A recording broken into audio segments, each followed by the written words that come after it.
நாமத்துக்கு மகிமை உண்டாகிட்டு கர்த்தருக்கு நான் கொஞ்சம் சாட்சியான எடுத்தேன். என் தேவனுக்கு உள்ளத்தின் ஆழத்திலிருந்து நான் நன்றி சொல்கிறேன். ஃபஸ்ட்டு பாஸ்டர் ஐயாவுக்கு நான் மிக நன்றி சொல்கிறேன். என் அம்மாவுக்கு போன மாதம் 22ஆம் தேதி நினைக்கிறேன். ரொம்ப போன மாதம் முழுவதுமே திருவிருந்துக்கு வந்ததோடு சரி அம்மா. அதுக்கப்புறம் அம்மாவுக்கு ரொம்ப பலவீனமாக இருந்தாங்க, உடம்புக்கு முடியாமல் பலவீனமாக இருந்தாங்க. போன மாதம் 20ஆம் தேதி பார்த்திங்கன்னா 21ஆம் தேதியோ அம்மாவுக்கு ஒரு செக்கப்புக்கு கூட்டிகிட்டு போக மருமக ஹாஸ்பிட்டல் கூட்டிகிட்டு போயிருந்தா. அப்போ அங்கே போய் செக்கப்புக்காக தான் போயிருந்தாங்க. திடீர்னு பார்த்திங்கன்னா அம்மாவுக்கு ரொம்ப கைகாலெல்லாம் ஒரு மாதிரியே விழுந்துட்டாங்க. அப்போவே மருமக எனக்கு ஃபோன் பண்ணி அம்மா ரொம்ப முடியாமல் இருக்காங்க, எமர்ஜென்சிக்குள்ளே கொண்டுட்டு போயிட்டாங்க, உடனே வாங்கன்னு சொன்னாங்க. நான் அந்த வீட்டுக்கு என் பசங்களுக்கெல்லாம் நான் ஃபோன் பண்ணிவிட்டு ஆஸ்பத்திரிக்கு போனேன். அங்கே போய் பார்க்குறப்ப அம்மாவுக்கு எதுவுமே இல்லை. அம்மா திறந்த கண் அப்படியே இருக்குது, வாய் மூணு வாய் அப்படியே இருக்குது. அம்மா 90% போன மாதிரி என்கிட்ட சொல்லிட்டாங்க. நான் உடனே பாஸ்டர் ஐயாவுக்கு நான் ஃபோன் பண்ணி சொன்னேன்.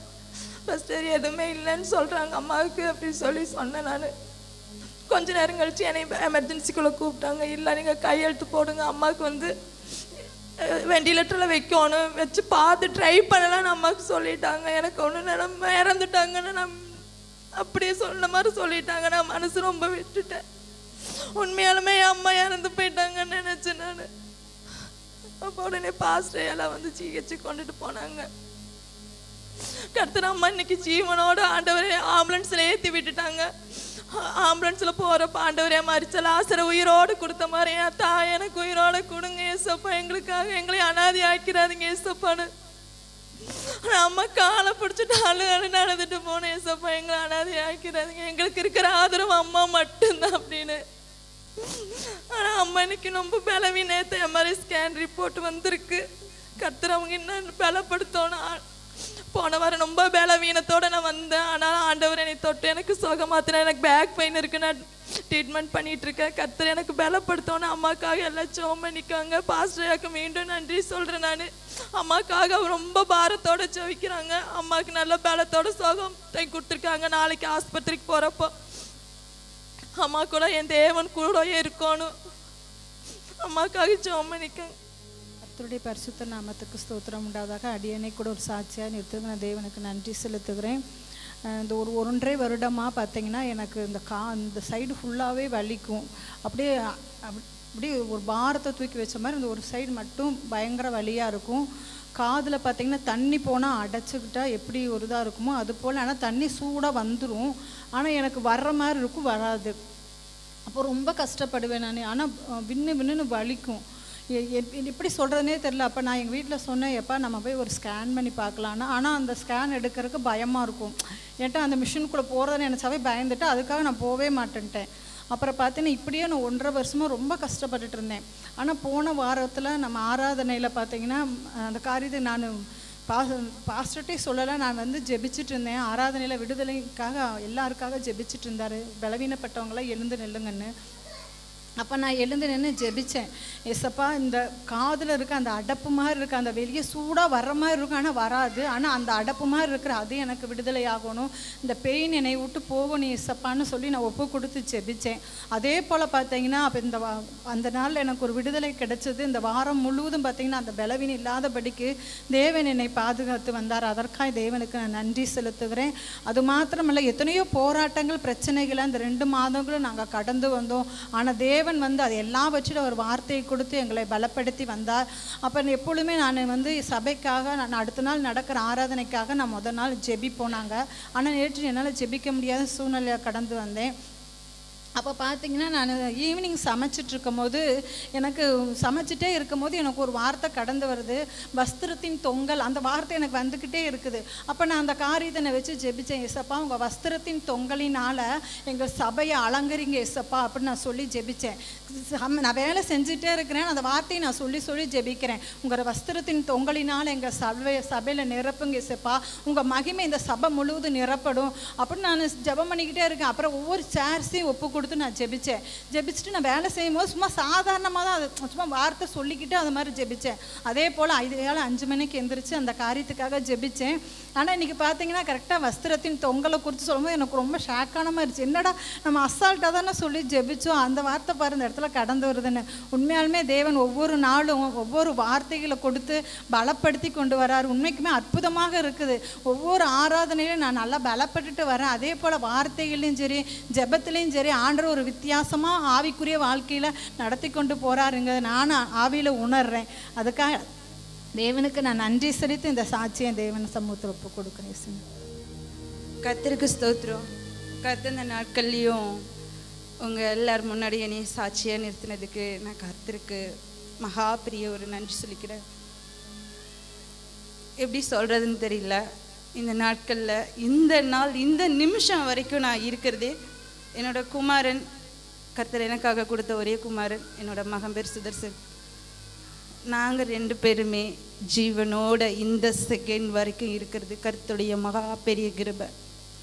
என்னோட கையில் ₹1 இல்லை. நான் இங்கே வந்தேன் 7வது மாதம் 5ஆம் தேதி இந்த வருஷத்தில் நாங்கள் வந்தேன். ஆனாலும் கர்த்தர் பெரிய கிருபையா இரக்கமா தயவா அவரை அடைக்கலமா எனக்கு எல்லா விதத்துலேயும் பலன் இழந்து போவேன். நான் சோர்ந்து போயிடுவேன். டக்குன்னு பதற்றம் வரும். நான் சாட்சி சொல்லணும்னு நினைக்கும் போதே எனக்கு பதற்றம் அது ஆட்டோமேட்டிக்காக உண்டாயிடும். நான் சாட்சி சொல்லணும்னு நினைக்கிற ஒவ்வொரு இடத்துலையுமே நான் சாட்சி சொல்ல மாட்டேன். எத்தனையோ இடத்துல சாட்சி சொல்ல சொன்னாங்க சபையில். நான் சாட்சி சொல்லும் போதெல்லாம் மறுதளிச்சுட்டு போயிடுவேன். என்னால் எழுந்திரிச்சு வந்து சாட்சி சொல்ல முடியாது. நான் கஷ்டப்படுவேன். ஆனாலும் சாட்சி சொல்கிறப்ப சில மனுஷங்க நீங்கள் தவறாக எடுத்துக்க வேண்டாம். சாட்சியை ஒரு சில பேர் அசால்ட்டாக நினைக்கிறீங்க. ஜெபக்குரிய வாழ்க்கையில் தான் நம்ம இருக்கோம், ஆவிக்குரிய வாழ்க்கையில் இருந்தோம். ஒரு சில சாட்சி சொல்லக்குள்ள அசால்ட்டு தன்மை கேட்குறது, அதை வந்து சபிக்கிறது, இது நடந்திருக்குமான்னு யோசிக்கிறது. நம்ம ஜெபிக்கிற நம்ம அப்படி இருக்கவே கூடாதுன்னு நான் உங்ககிட்ட அன்பாக கேட்குறேன். சாட்சி சொல்லக்குள்ள நீங்கள் கண்டிப்பாக கவனிச்சு ஆகணும். கர்த்தருக்கு சித்தமானது. கர்த்தர் சாட்சி இல்லாத ஜீவன் மறிச்சு போனதுக்கு சமம்னு சொல்கிறாங்க நம்மளை. ஆனாலும் சொல்கிறேன், இந்த நாளில் என்ன ஏசுப்பா இந்த இடத்துல வந்து இங்கே சபையில் நான் ரொம்ப வித்தியாசமானவன்னு சொல்லுவேன். என்னை ஐயா கிட்ட வந்து ஜெபம் பண்ணக்குள்ள ஐயா சொன்னாங்க, உன்னோட வாழ்க்கையில் நீ எல்லா வாக்கு தத்துவத்தையும் இழந்து போனவளாக வந்திருக்க. வாக்கு தத்துவங்கள்லாம் உன்னோட வாழ்க்கையில் மறக்கப்பட்டிருக்குன்னு ஐயா எனக்கு சொல்லி ஜெபம் பண்ணாங்க. ஒரே ஒரு டைம் தான் நான் ஐயா கிட்ட ஜெபம் பண்ணேன். போன மாதம் 7ஆம் தேதி 5ஆம் தேதி நான் அங்கே வந்தேன். 7வது மாதத்தில் ஏசப்பா இந்த வருஷம் 1ஆம் தேதியிலிருந்து இந்த 2024 இந்த நிமிஷம் வரைக்கும் அவரோட சித்தத்தின்படி என்னோட ஜீவனும் என்னோட மகனோட ஜீவனும் இருக்குது. ஏசப்பா எனக்கு செஞ்ச நன்மைகள் அநேகம்னா அவர் அடைக்கலமானவர், நம்மளுக்கு பலனற்று போகிறப்ப பலன் கொடுக்கிறவர், தைரியப்படுத்துகிறவர், திடப்படுத்துகிறவர், எனக்கு எப்பொழுதுமே அவர் ஆலோசனை சொல்கிறவராக இருக்கார். இந்த நிமிஷத்தில் போன வாரம் ஜெபிச்சப்ப எனக்கு வலதுபுறம் ஸ்டோல்ல ஒரு மூட்டு வலி எப்பொழுதுமே இருந்துகிட்ருக்கோம். என்னால் வலதுபுறம் சொல்கிற தூக்கவே முடியாது, அந்த அளவுக்கு பயங்கரமாக வலிக்கும். அதுக்கு இல்லாமல் முதுகு தண்டு வலி. ஐயா சொன்னாங்க சங்கிலியால் கட்டப்பட்டிருக்குன்னு. ஆவியானவர் என்னோட பேசினதை, என் மேலே பிரசன்னமாக இறங்கினதை இந்த நிமிஷம் வரைக்கும் நான் உணர்றேன். அந்த வலி எனக்கு சுத்தமாக இல்லை, சொல்கிற வலியும் சுத்தமாக இல்லை. என்னோட குமாரன் எப்பொழுதுமே என்கிட்ட சண்டை பிடிச்சிட்டு, சின்ன பையன்தான் 9 வயசு தான் ஆகுது, கொஞ்சம் விவாதமாகவே இருந்துப்பான். அவனுக்காக ஜெபிக்கிறப்ப அவனோட சில விஷயங்கள் எல்லாமே இசப்பா மாற்றி அமைச்சிருக்கிறாங்க. நாங்கள் கூட இந்த விஷயம் இங்கே வந்தப்போ ஒன்றுமே இல்லாமல் நான் வெறுமையாக வந்தேன். இப்போ கூட நான் வேலைக்கு இப்போ தான் வேலை கிடச்சிருக்கு, நான் போய்கிட்டு இருக்கேன். ஒரு வீட்டு வேலைக்கு தான் நான் போய்கிட்டு இருக்கேன். ஆனாலும் கர்த்தர் நேர்த்தியாக எப்படி ஆசீர்வாதமாக ரொம்ப சந்தோஷமாக எங்களுக்குன்னு இலவசமாக ஒரு வீட்டையும் கொடுத்து எங்களை ஆதரிக்கிறதுக்கு ஒரு ஆத்மாவையும் இசப்பா ஒரு தூதர் போல் வச்சுருக்குறாங்க. இந்த நிமிஷம் வரைக்கும் நான் நின்று பேசி கொண்டிருக்கிறது கர்த்தர் கேட்டுக்கொண்டிருக்கிறாரு. நீங்கள் எல்லாரும் சாட்சியாக, நான் இன்னும் சாட்சியாக உங்கள் மத்தியில் வாழணுன்னு கர்த்தர்கிட்ட நான் கேட்டுக்கிறேன். அது மாதிரி என்ன மாதிரி நீங்களும் சாட்சி உள்ள ஜீவன்களாக சாட்சி சொல்ல முன் வாங்க. ஏன் சாட்சி சொல்ல வரமாட்டீங்க? ஏசப்பா நம்மளை ஒவ்வொரு நாளுமே சாட்சிக்குரிய மகனாக தான் வச்சுருக்கிறாங்க. நாமெல்லாம் ஜீவனோடு இந்த சீட்டில் உட்கார்ந்துருக்கிறதே கர்த்தருடைய மகா பெரிய கிருபை. கர்த்தர் இந்த நாட்களையும் சாட்சியாக நிறுத்தினதுக்கு கர்த்தருக்கு கோடான கோடி நன்றி. கர்த்தருடைய பரிசுத்த நாமத்துக்கு ஸ்தோத்திரம். என்னை இந்த இடத்துல சாட்சியாக நிறுத்தின தேவனை நன்றியோடு துதிக்கிறேன். எனக்கு ஒரு 7-8 மாதமாகவே இருக்கும். ரொம்ப ஷோல்ட்ரு கை வலியினால் ரொம்ப அவஸ்தைப்பட்டுட்டு வந்தேன். முந்தின வாரம் பாஸ்டர் ஜெபம் பண்ணும்போது கூட சொன்னார், நீங்கள் வந்துட்டு வயதுக்கு மீறின வலியினால் வேதனைப்பட்டுருக்குறீங்கன்னு சொன்னார். ஆனால் எனக்கு அடுத்த வாரம் ஃபுல்லாகவும் வலி இருந்துச்சு. அப்போவும் நான் வீட்டில் போய் ப்ரேயர் பண்ணும்போதெல்லாம் ரொம்ப அழுதுருக்கேன். ஏன் ஏசப்பா எனக்கு வயதுக்கு மீறின வலியை கொடுத்துட்ருக்குறீங்க அப்படின்னு ரொம்ப கண்ணீரோடு தான் நான் ஜெபிச்சுட்டு வந்திருக்கேன். ஆனால் போன வாரம் ஆராதனையில் ஆண்டவர் பலவீனமானவங்க எல்லாம் நில்லுங்க அப்படின்னு சொன்னாங்க. அப்போ நின்றுட்டு ப்ரேயர் பண்ணிகிட்டு இருக்கும்போது வந்து எனக்கு தொட்டு சுகப்படுத்துகிறேன். அதிலேருந்து நான் ஒரு வித்தியாசத்தை உணர்ந்தேன். முழுசாக எனக்கு சரியாயிடுச்சுன்னு நான் சொல்ல வரல. ஆனால் கடந்த வாரத்துலேருந்து இந்த வாரம் வரைக்கும் எவ்வளவோ எனக்கு சுகத்தை கொடுத்துருக்குறாரு. பழைய அந்த வலி படுக்க முடியாது, இந்த பக்கம் போய் திரும்பி தூங்க முடியாது. திடீர்னு பாதிராத்திரி அந்த படுத்துட்டு இருக்கும்போது வலி இருக்கும்போது நான் எந்திரிச்சு உட்காந்துருவேன். ரொம்ப நேரம் உட்காந்துட்டு அப்புறமா தான் தூங்குவேன். அந்த மாதிரியெல்லாம் ரொம்ப அவஸ்தைப்பட்டுட்டு இருந்தேன். ஆனால் கடந்த வாரத்தில் கடவுள் எனக்கு பாஸ்டர் ப்ரேயர் பண்ணும்போதுலேருந்து அந்த சுகத்தை கொடுத்துருக்குறாரு. ஆண்டவருக்கு கோடான கோடி ஸ்தோத்திரம். இன்னும் எனக்கு இருக்கிற பலவீனங்களிலிருந்து எனக்கு விடுதலை கொடுக்கணும்னு ஆண்டவர்கிட்ட ஜெபிக்கிறேன். நீங்கள் எனக்காக ஜெபித்த எல்லாத்துக்கும் நன்றி. பாஸ்டருக்கும் கோடான கோடி தேங்க்ஸ். ரொம்ப தேங்க்யூ பாஸ்டர். கர்த்தருடைய பரிசுத்த நாமத்துக்கு ஸ்தோத்திரம். நாங்கள் போன மாதம் எங்களுக்கு சாட்சி நேரம் எங்களுக்கு கிடைக்கல. அந்த டைமு சாட்சி நேரம் இல்லாமல் இருந்துச்சு. அப்புறம் 2 வாரத்துக்கு மேலே நாங்கள் வரல. எங்களுக்கு போன மாதத்துல எனக்கும் என் பையனுக்கும் ஜூலை 12ஆம் ஒரு ஆக்சிடெண்ட் ஆச்சு. அதில் எனக்கு தலையில் ஒரு 3 ஸ்டிச்சு, அவனுக்கு கொஞ்சம் கையிலடி, இப்படி கொஞ்சம் கஷ்டப்பட்டோம். அப்புறம் அதிலிருந்து ஆண்டவர் எங்களை பலப்படுத்தி பத்திரமா கூட்டிகிட்டு வந்தார். எங்களுக்கு ஆக்சிடெண்ட் பண்ணினதே ஒரு டாக்டர், அவரோட கார் தான் இடித்தாங்க. அப்போ அந்த டாக்டரை எங்களுக்கு கூட்டிகிட்டு போய் ட்ரீட்மெண்ட் பார்த்தாரு. பத்திரமா எங்களை வீட்டுக்கு கூட்டிகிட்டு வர செய்தார். இது வரைக்கும் நாங்கள் 2 பேரும் நல்லா இருக்கோம். அதுக்காக நான் கர்த்தருக்கு கோடான கோடி நன்றி செலுத்துகிறேன். அதுக்கப்புறம் இப்போ என் கணவருக்காக தான் நான் உங்களுக்கு ஒரு ஜப குறிப்புக்காக வந்திருக்கேன். அவருக்கு வந்து இப்போ டயாலிசிஸ் பண்ணும்போது ஹைப்போன்னு ஒரு பிரச்சனை வருது. அப்படின்னா டக்குன்னு ப்ரெஷரும் சுகரும் ரொம்ப லோவாகிடும். லோவானு ஒரு தடவை ஒரு 20 நாளைக்கு முன்னாடி ஃபுல்லாக லோவாகி அன்கான்ஷியஸ் போயிட்டார். 10 நிமிஷம் ஹார்ட் பீட் எதுவுமே இல்லை. அப்போ வந்து டாக்டர், அங்கே இருக்கிற டியூட்டி டாக்டர் வந்து ஹார்ட்டை தட்டி திருப்பியும் உயிரை கொண்டு வந்தாங்க. அது என் கண் முன்னாடியே எனக்கு அந்த சம்பவம் நடந்துச்சு. அது வந்து தொடர்ந்து ஒவ்வொரு டயாலிசிஸ்லையும் இப்போ அப்படி வருது. அதனால் இப்போ டயாலிசிஸ் போகிறக்கே பயமாக இருக்குது. அப்புறம் அப்படி இருக்கும்போது இப்போது இந்த கழுத்துக்கு இந்த தொண்டையில் வந்து ஒரு வீக் இருக்கும் பார்த்தீங்களா, அது வந்து 2 மாதத்துக்கு முன்னாடி நாங்கள் ஆன்ஜியோவில் போய் அந்த ரத்தக்கட்டை ரிமூவ் பண்ணிட்டு வந்தோம். நீங்கள் எல்லோரும் அதுக்காக ஜெபிச்சிங்க. அப்போது டாக்டர் வந்து திருப்பியும் வரும், உங்களுக்கு வரக்கு வாய்ப்பு இருக்குதுன்னு சொன்னாங்க. ஆனால் 2 மாதத்துலேயே வரும்னு நாங்கள் நினைக்கவே இல்லை. இப்போ திருப்பி வந்துருச்சு. இப்போ என்ன ஆச்சுன்னா, நாங்கள் போகிற ஹாஸ்பிட்டல் வந்து 3 பக்கத்துலேருந்து டாக்டருங்க வராங்க. அதில் ஒரு டாக்டர் மட்டும் ரொம்ப ரொம்ப இறக்கும். அவர் வந்து பேசுவார், நீங்கள் இப்படி விடாதீங்கம்மா, சீக்கிரம் ஒரு ஸ்கேன் எடுத்து பாருங்கள், இது ரொம்ப கஷ்டம், உங்களுக்கு கிரிட்டிக்கலாக இருக்க மாட்டிருக்கு, எனக்கு தெரியுது, பாருங்கன்னு அவங்க ஸ்கேன்லேயே எழுதி கொடுத்தாரு. அங்கே போய் நாங்கள் பார்த்துட்டு வந்தோம். பார்த்துட்டு வந்து ரிப்போர்ட் பார்க்கும்போது 2 பக்கமும் இருதயத்துக்கு போகிற 2 குழாயிலும் ரத்தம் நல்லா அடைச்சிருச்சான். இப்போ ஆன்ஜியோ பண்ணதுக்கு கூட வழி கிடைக்காதான். ஒரு நூழில் தான் உங்களுக்கு ரத்த ஓட்டம் போகுது. சீக்கிரமாக போய் நீங்கள் ஒரு ஸ்டண்ட்டு வைங்க, ஸ்டண்ட்டு வச்சிங்கன்னா ரத்தக்கட்டை கிளியர் பண்ணிட்டு ஸ்டண்ட் வைங்க. அப்போ வந்து டயாலிசிஸ் நீங்கள் 2 வருஷம் வரைக்கும் ப்ராப்ளம் இல்லாமல் போகலாம் அப்படின்னாரு.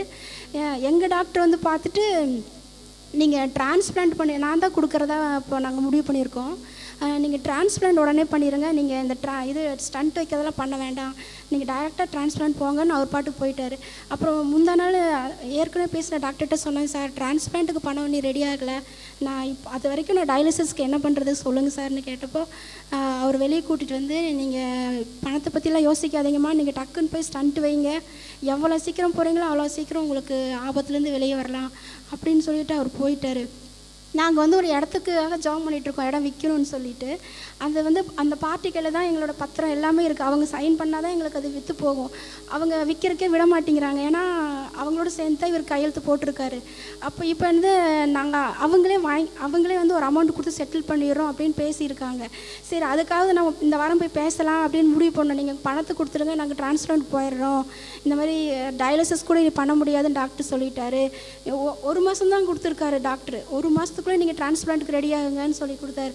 நான் டாக்டர்கிட்ட பேசும்போது, நீங்கள் எப்போ நீங்கள் டிரான்ஸ்பிளான்ட்டுக்கு போவீங்கன்னு கேட்டார். நான் வந்து ஆண்டவர் மேலே நம்பிக்கை வச்சு எனக்கு 1 மாதம் டைம் கொடுங்க, நான் உங்களுக்கு பணம் ரெடி பண்ணிடுவேங்க சார், அப்போ நாங்கள் டிரான்ஸ்பிளான்ட் வந்துடுறோன்னு சொன்னோம். அப்புறம் பாட்டிகிட்ட நாங்கள் பேசும்போது அவங்க வந்து ஃபோனை எடுக்கிறதே இல்லை, அவாய்ட் பண்ணிகிட்டே இருந்தாங்க.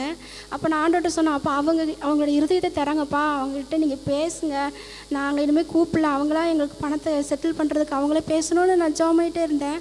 நேற்று அவங்களாவே கூப்பிட்டாங்க. நான் அவங்களே கூப்பிட்டு ஒரு 22 நாள் டைம் கொடுங்க, நான் உங்களுக்கு உங்களோட பணத்தை நாங்கள் செட்டில் பண்ணிடுறோன்னு அவங்களாவே சொல்லிட்டாங்க. அதுக்கப்புறம் ஆனால் அது வரைக்கும் டாக்டர் என்ன சொன்னார்னா, நீங்கள் டிரான்ஸ்பிளான்ட் போனால் பேப்பர்ஸ் சைன் வாங்க வேண்டியிருக்கும், நிறைய டெஸ்ட் இருக்குது, 2 மாதம் கிட்டத்தட்ட ஆயிருமா, நீங்கள் அது வரைக்கும் வெயிட் பண்ண வேண்டாம், உடனே போய் நீங்கள் இந்த ரத்தக்கிட்ட கிளியர் பண்ணி ஸ்டண்ட் வைக்கிறதுக்கு பாருங்கன்னு மட்டும் சொன்னது ஞாபகமே இருக்குது. முந்தா நாள் டயாலிசிஸ் போனப்போ சொன்னார். அப்போ நான் வெறும் கையாக தான் நான் நாளைக்கு டயாலிசிஸ் முடிச்சுட்டு நாங்கள் டாக்டர்கிட்ட போகிறோம். எங்கள் டாக்டர் வந்து ஈரோட்டில் இருக்கார். அவர்கிட்ட நான் வந்து போய் சொல்ல போகிறேன், இந்த மாதிரி 1 மந்தில் எங்களுக்கு பணம் வரப்போகுது, 2 லட்சம், ஒரு 1.5 லட்சமாக ஸ்டண்ட்டோட வேலை, கிட்டத்தட்ட 2 லட்ச ரூபா பக்கம் நான் கொண்டு போகணும்.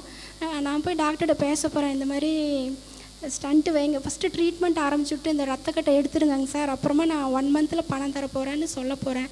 நீங்கள் உங்களோட ஜெபம் என்னென்னா அவரோட இருதயம் திறந்துருக்கணும், கேட்கணும், சரி நான் ட்ரீட்மெண்ட் ஆரம்பிக்கிறேன் அப்படின்னு சொல்லணும். இல்லைன்னா இன்னைக்கு நாளிலேருந்து ஆண்டவர்கிட்ட நான் கேட்குறது, இப்போவே ரத்தக்கட்டை உடையணும். ஏன்னா சுத்தமாக பணம் இல்லைன்னா அவங்க ஏற்றுக்குவாங்களான்னு தெரியல. ஆனால் கண்டிப்பாக பணம் கொடுத்துருவேன்னு அந்த பாட்டிங்க சொல்லிட்டாங்க.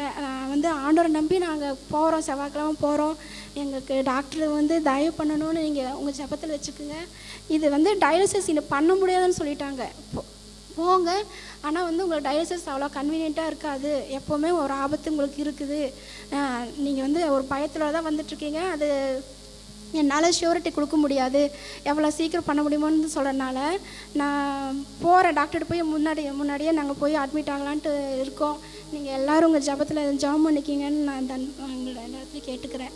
எல்லோரும் உங்கள் ஜெபத்தில் ஜெபம் பண்ணுங்க. நான் திருப்பி நான் ஒரு கூட்டம் வந்து சாட்சி சொல்லணும். நன்றி சார். ஏன் கீழே விழுந்தீங்க? நீங்களும் உங்கள் பையன் எதனால கீழே விழுந்தீங்க? அது வந்து எங்களுக்கு ஒரு ஊழியக்கார் மூலமாக எங்களுக்கு ஒரு என்ன சொன்னாங்க, பையனுக்கு வந்து சீக்கிரம் சில நாளில் அவனுக்கு ஒரு விபத்து வரப்போகுது பார்த்தனுமே சொன்னாங்க. எனக்கு வந்து அவனுக்கு வந்து விபத்து வந்துடும், ஆக்சிடெண்ட் ஆக போகுது அப்படின்னு சொல்லிட்டாங்க. அவர் சொன்னதுலேருந்தே அதே தான், அவன் எப்போ வெளியே போனாலும் எனக்கு அதே நினப்பு தான், எங்கே விழுந்துடும், என்ன ஜெபம் பண்ணாலும் அவன் வந்து விழுந்துருவான் இப்படியே தான் எனக்கு தோணுது. அப்போ அன்றைக்கி நாங்கள் போகும்போது நானும் கெவினும் போகும்போது மழை வந்துச்சு, நான் வேண்டாண்டான்னு 4 டைம் சொல்லிட்டேன், டே வீட்டுக்கு போயிடலாம் நான் சொல்லிகிட்டே போகிறேன். அவன் இல்லை போயிடலாமான்னு கூட்டிகிட்டு போயிட்டான். கடைசியாக ஹாஸ்பிட்டலுக்கு முன்னாடி அது ராமநாதபுரம் சிக்னலில் கரெக்டாக போகும்போது எனக்கு என்ன நடந்துச்சு இப்போ வரைக்கும் தெரியல, வண்டி வந்து சடார்னு அடிச்சு 2 பேரும் விழுந்துட்டோம்.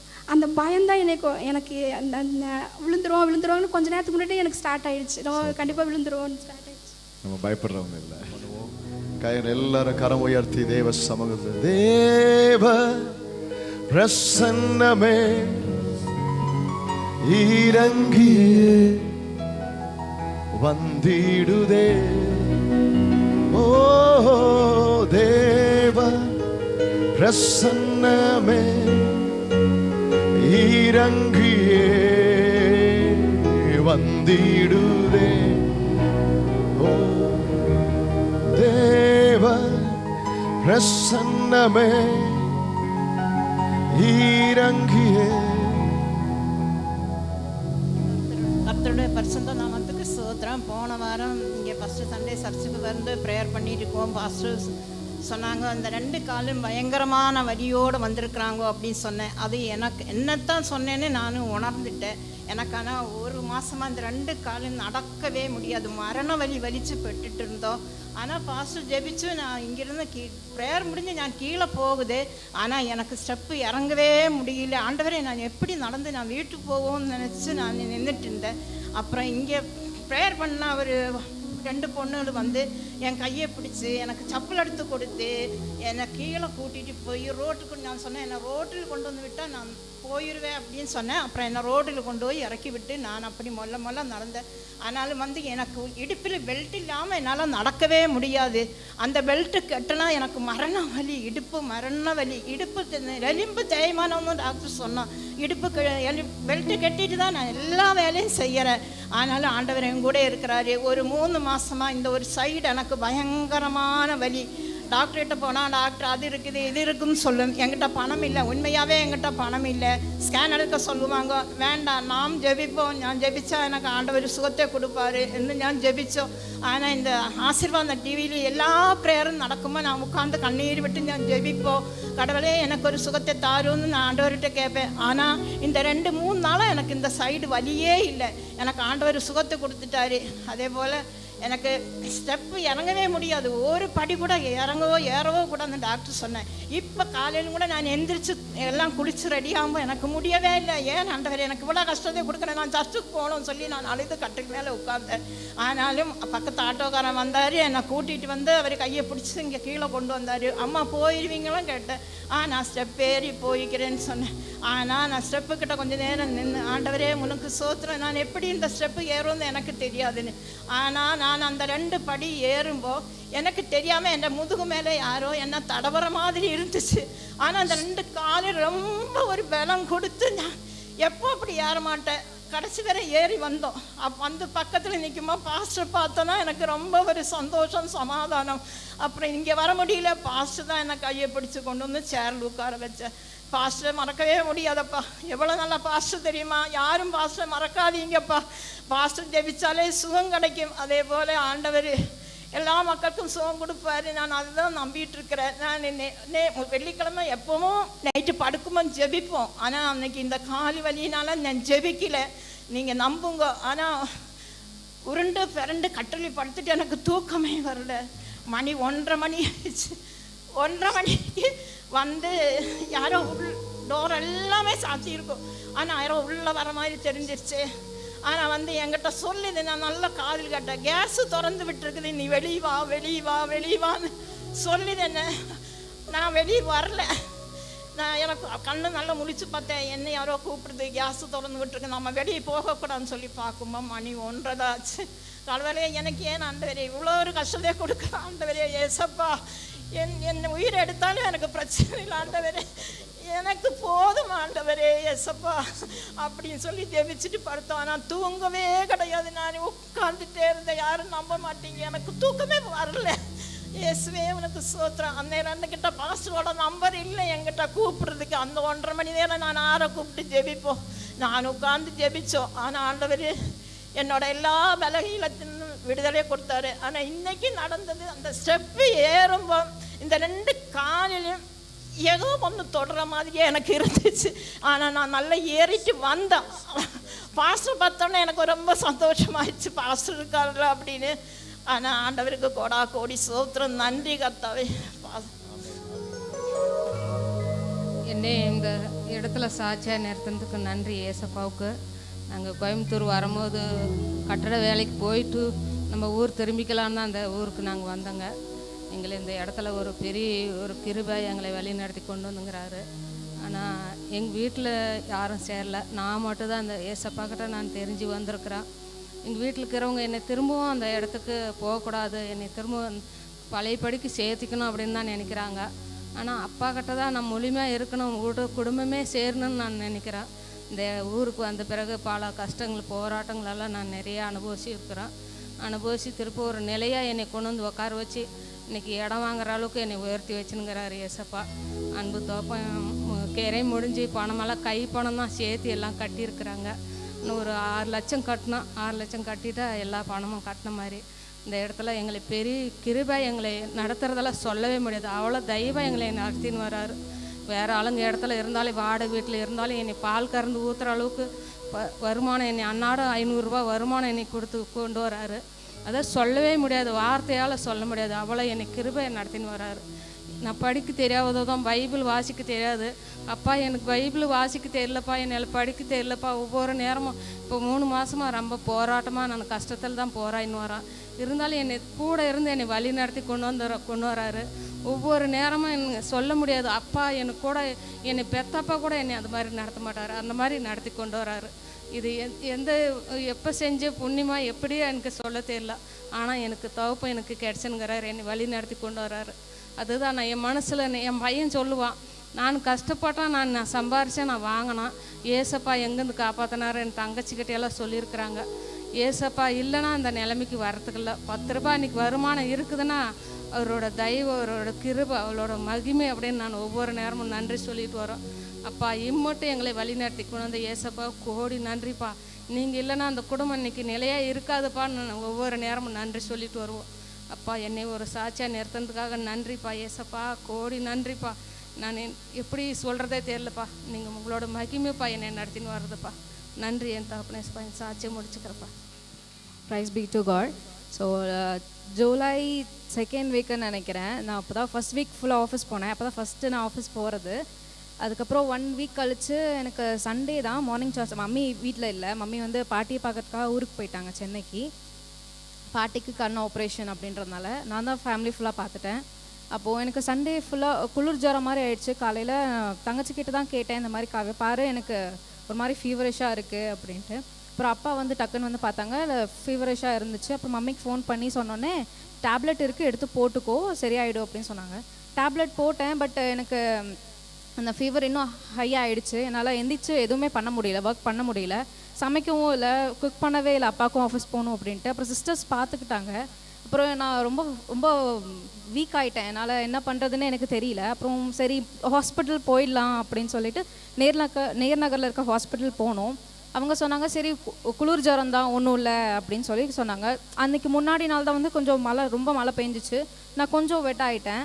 ஸோ அதுக்கு சரி மேபி அது இருக்கலாம் அப்படின்னு சொல்லிட்டு நான் அந்த 1 வீக் ஃபுல்லாக ரெஸ்ட்டு தான் எடுத்தேன்.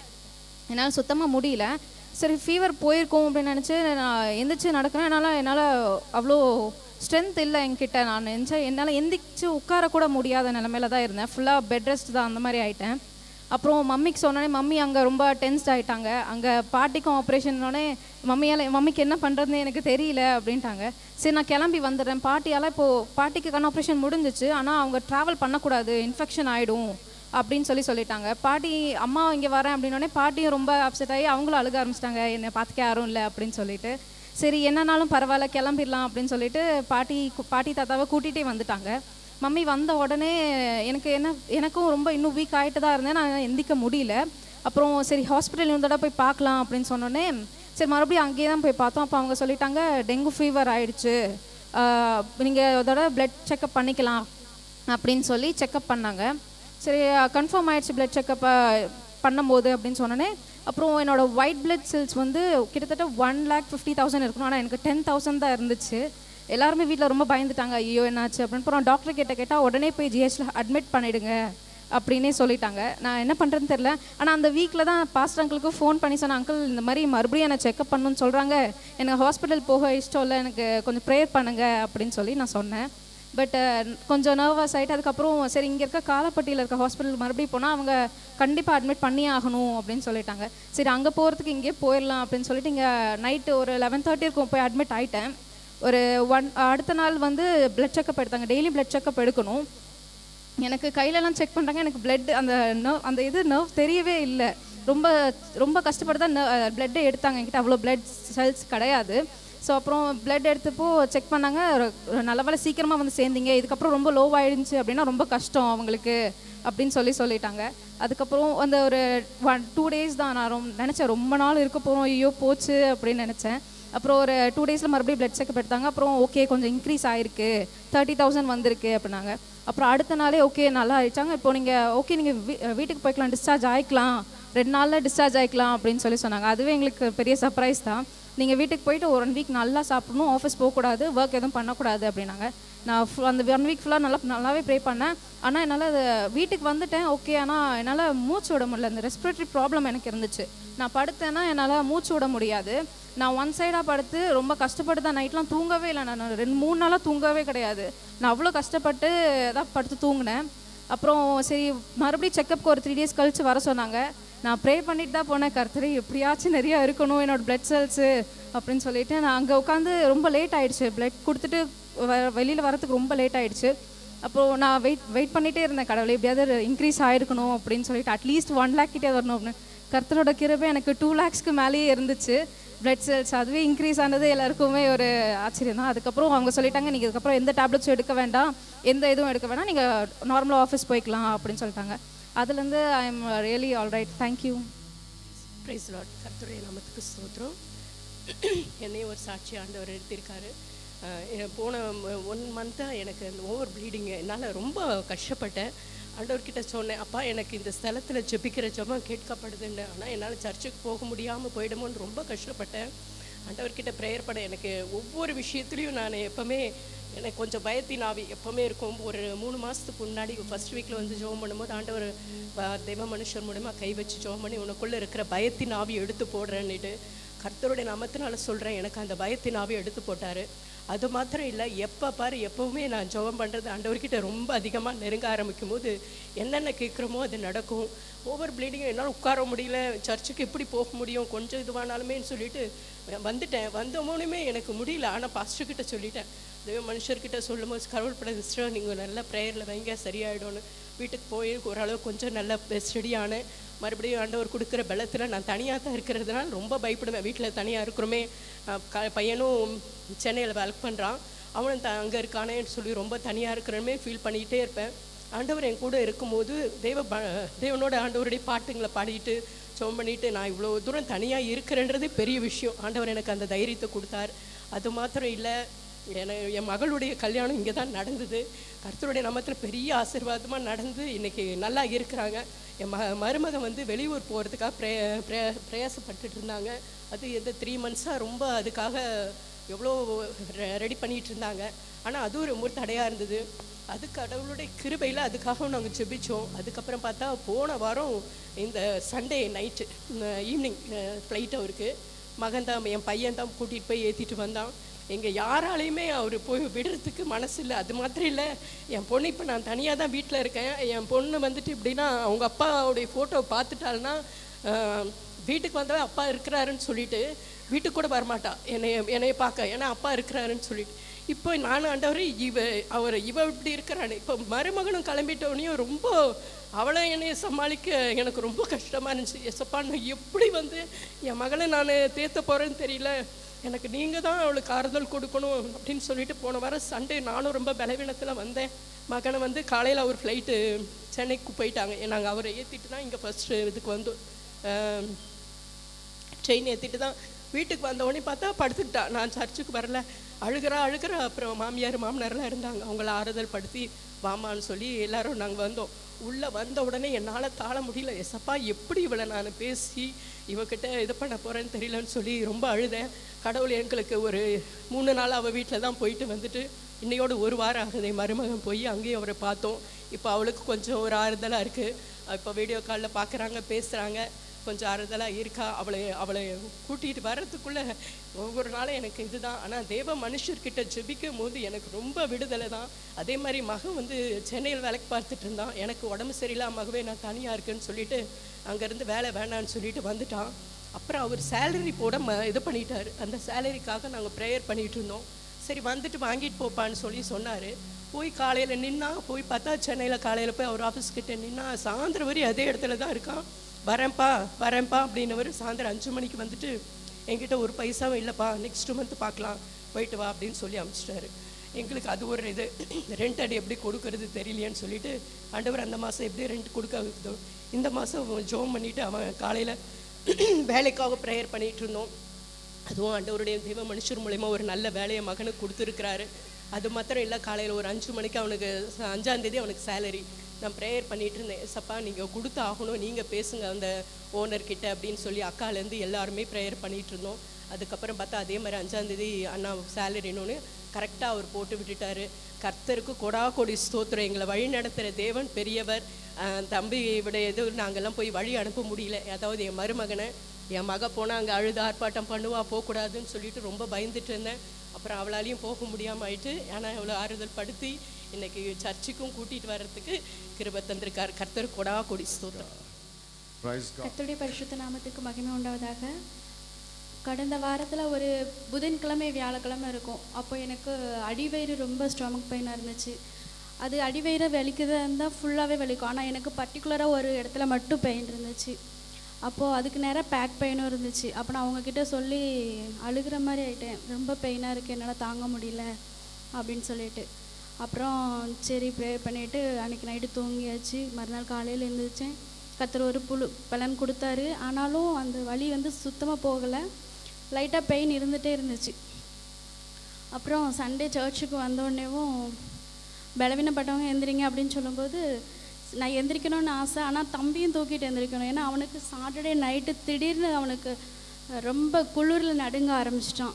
அப்புறம் சடனாக என்ன பண்ணுறதுன்னு தெரியாமல் அவனுக்கு ப்ரேயர் பண்ணி அப்புறம் அவனையும் ரெடி பண்ண ஒரு நொடி பொழுதில் கர்த்தர் அவனுக்கு ஒரு சுகத்தை தந்தார் அந்த நேரத்தில். அப்போ அவனையும் தூக்கிட்டு எந்திரிச்சு நிற்கணும் பார்த்தா அவன் தூங்கிட்டு இருந்தான். ஆனால் எந்திரிச்சு நிற்கணும்னு மனசு சொல்லுது, ஆனால் எந்திரிச்சு நிற்க முடியல. அப்புறம் சரின்னு கொஞ்ச நேரம் எழுந்துச்சி நின்னேன். அப்புறம் மறுபடியும் உட்காந்துட்டேன். அப்புறம் பாஸ்டர் அங்கங்கே ஜெபம் பண்ணிகிட்டு இருந்தாங்க. இசப்பா நான் உட்கார போகிறேன், என்னால் முடியல, நீங்கள் என் கூட பேசுங்க அப்படின்னு சொல்லிட்டு நான் உட்காந்துட்டேன். அப்புறம் லாஸ்ட் வரைக்குமே பேசவே இல்லை. அப்புறம் சரி பாஸ்டர்கிட்ட ப்ரேயர் பண்ணிவிட்டு நம்ம வீட்டுக்கு போகலாம் அப்படின்னு இங்கே வந்து நின்றுட்டு இருந்தோம். அப்போது பாஸ்டர் ஜெபம் பண்ணிவிட்டு என் கணவரோட கையை எடுத்து, எனக்கு எந்த இடத்துல பெயின் இருந்துச்சுன்னு பாஸ்டருக்கு தெரியாது, ஆனால் அதே இடத்துல என் கணவருடைய கையை வச்சு பாஸ்டர் ஜெபம் பண்ண சொன்னார். அந்த இடத்துல ஒரு பெரிய சதம் ஒன்று சுழற்சியாகிறத நானே உணர்ந்தேன். அப்போ பாஸ்டர் பின்னாடி பேக்கில் கை வச்சு பாஸ்டரும் ஜெபம் பண்ணாங்க. என்னோடய கணவர் சேர்ந்து நீங்கள் ஜெபம் பண்ணுங்க அப்படின்னு சொல்லி பாஸ்டர் ஜெபம் பண்ணாங்க. அப்படி ஜெபம் பண்ணும்போது அந்த இது என்னாலேயும் உணர முடியுது. ஒரு பெரிய இது வந்து என்னை விட்டு விலகுது. அதை எப்படி உணர்றதுன்னு எனக்கு தெரியல, என்ன பண்ணுறதுன்னு எனக்கு தெரியல. அப்புறம் இப்போ ஜெபம் பண்ணி முடிச்சுட்டு பாஸ்டர் எண்ணெயை வச்சு ஜெபம் பண்ணாங்க. ஜெபம் பண்ணதுக்கப்புறம் அந்த இடத்துல இருந்த பெயின் ஒரு நொடி பொழுதுலே காணாமல் போயிடுச்சு. கர்த்தர் ஒரு பெரிய அற்புதமான சுகத்தை எனக்கு கொடுத்தாரு. இந்த ஒரு வாரம் முழுதும் அந்த இடத்துல எனக்கு சுத்தமாக பெயினே இல்லை. கர்த்தர் ஒரு பரிபூர்ண சுகத்தை தந்து என்னை வழிநடத்தியிருக்கிறார். தேவனுக்கு கோடான கோடி நன்றி. ஆமென். Praise God. இன்னும் கர்த்தர் பலப்படுத்த சுகப்படுத்தவர் நல்லவராக இருக்கிறவர். ஆமென். நான் விசுவாசிக்கிறோம் நடக்கும் அடையாளங்களாக கர்த்தர் அன்னையுடைய சரீரங்களிலும் கர்த்தர் தன்னுடைய விடுதலை கர்த்தர் கட்டவிழ்ப்பாராக. செய்யும் இப்போதும் இந்த நேரம் என்னோடு இணைந்து யாரெல்லாம் சுகத்துக்காய் ஜெபித்துக் கொண்டிருக்கிறார்களோ அவங்க சரீரத்தில் சுகம் உண்டாவதாக, ஒரு பலன் உண்டாவதாக, கர்த்தருடைய வல்லமை வெளிப்படுவதாக. யாரெல்லாம் இந்த நேரம் இப்போது ஒரு சுகத்துக்காய் ஜெபித்துக் கொண்டு இருக்கிறார்களோ கர்த்தருடைய வல்லமை வெளிப்படுவதாக. கர்த்தர் சொல்லுகிறார், சில அசுத்த ஆவிகள், சில பலவீனப்படுத்தி கொண்டிருக்கிற அசுத்த ஆவிகள், சில சரீரத்தில் பலவீனப்படுத்தி சில அசுத்த வல்லமைகளை கர்த்தருடைய வல்லமை இப்போதே தொட்டு சுகமாக்கி கொண்டிருக்கிறார். கர்த்தருடைய சுகம் இறங்கி கொண்டிருக்கிறார்.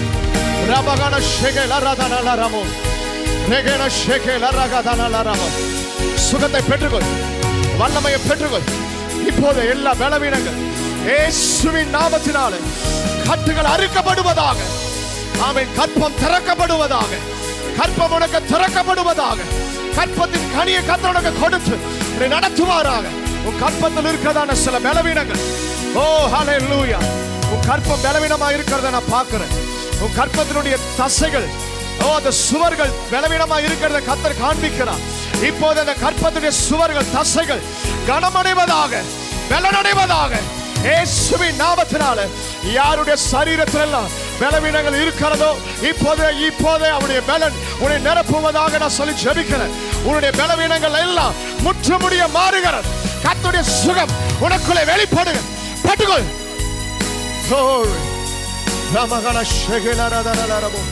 ஓ ஜீசஸ், தேவ பிரசன்னமே இறங்கியே. முடிந்தவங்க ரெண்டு கை உயர்த்தி இந்த இடத்துல பலவீனத்தோடு வந்திருக்கிற சிலரை கர்த்தர் காண்பிக்கிறார். ஒரு ஆவிக்குரிய முடக்கத்தோடு இந்த இடத்துல நீ வந்திருக்கிற, ஒரு பேரலிட், ஸ்பிரிச்சுவல் பேரலிஸ் அப்படின்னு கர்த்தர் சொல்ற, ஒரு ஆவிக்குரிய முடக்கத்தோட ரகன ஷேகேல யாரோடு கர்த்தர் இடைப்பட விரும்புகிறார். ரமகன ஷேதேனேல ரபோ. Glory. Praise God. Glory. ரன ஷேகேல ரகதனல ரபோ. எல்லா ஆவிக்குரிய முடக்கங்கள் ரிலீஸ் ஆகட்டும். ஆமென். எத்தனை பேரோடு கர்த்தர் இடைப்பட்டு கொண்டு இருக்கிறார். நான் விசுவாசிக்கிறேன் இந்த இடத்துல பலவீனர்கள் ஒருவரும் இல்லாதபடி கர்த்தர் உங்களை பலனடைய பண்ணுவாராக. கர்த்தர் பலனடைய பண்ணுவாராக. தசைகள் கனமடையும், பலனடையும். டாக்டர் சொல்லியிருக்காங்களா? அப்படிதான் சொன்னாங்களோ? ஓ, என்ன சொன்னாங்க? நான் சொன்னதானா? டாக்டர் தான் சொல்லியிருக்கிறாங்களோ? உங்க யூட்ரஸ் ரொம்ப வீக்கா இருக்குன்னு சொல்லியிருக்காங்களா? Praise God. இன்றைக்கு கர்த்தர் சொல்ல விரும்புகிறார், அவருடைய பலன் உங்களுக்குள்ள இறங்கும். கர்த்தரை நம்புங்க. கர்த்தருக்கு பயப்படுகிற பெரியவரையும் சிறியவரையும் அவர் ஆசீர்வதிக்கிறது.